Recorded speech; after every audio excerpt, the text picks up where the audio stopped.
السلام علیکم ویور، زبیرہ home remedies کی طرف سے آج میں آپ کو بتاؤں گا پیٹ کا درد کا علاج۔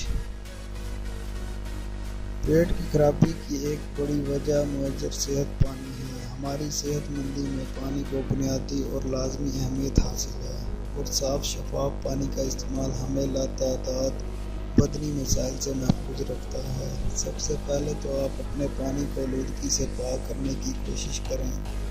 اس سلسلے میں پانی ابال اور نتھار کر پینا کافی حد تک بہتر نتائج دیتا ہے۔ موسمی برسات میں پانی ابالتے وقت اگر اس میں چند پتے پودینے کے ملا دیے جائیں تو یہ سونے پہ سہاگا کے مصداق پیٹ کے جملے مسائل سے بچانے میں ہماری مدد کرتا ہے۔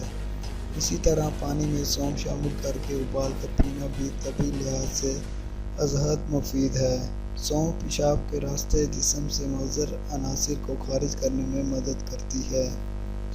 موسمی برسات میں کچے پیاز پہ لیمن یا سرکہ ڈال کر اور سبز مرچ کھانا بھی وبائی اور موسمی مسائل سے محفوظ رہنے میں تعاون بنتا ہے۔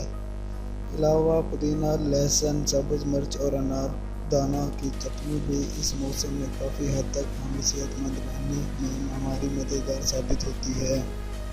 غذا ہمیشہ تازہ کھائی جائے۔ باسی اور فریز کی ہوئی خوراک سے پرہیز کریں۔ بالخصوص برسات کے موسم میں چاول، دال، چنا اور رائتہ وغیرہ باسی یا فریز کیے ہوئے تو بالکل بھی نہیں استعمال کرنے چاہئیں۔ پیٹ خراب ہونے کی صورت میں پودینہ، اناردانہ اور الائچی کا قہوہ بڑا مفید ثابت ہوتا ہے۔ اگر سہال بار بار آنے لگیں تو انار کے پھول اور کیکر کے پھول پیس کر ان میں ہم وزن شکر شامل کر کے چوتھائی چمچ دن میں 2 بار دیں۔ انشاءاللہ تیسری خوراک کی ضرورت نہیں پڑے گی۔ پیٹ خراب ہونے کی صورت میں سرخ مرچ، تیز مصالحے، گوشت اور چکنائی والی غذاؤں سے پرہیز کیا جائے۔ صرف ابلے چاولوں پہ سادہ دہی ڈال کر استعمال کریں۔ شکریہ۔ مزید ویڈیوز کے لیے میرے چینل کو سبسکرائب کریں اور ویڈیو کو شیئر کرنا مت بھولیں۔ شکریہ۔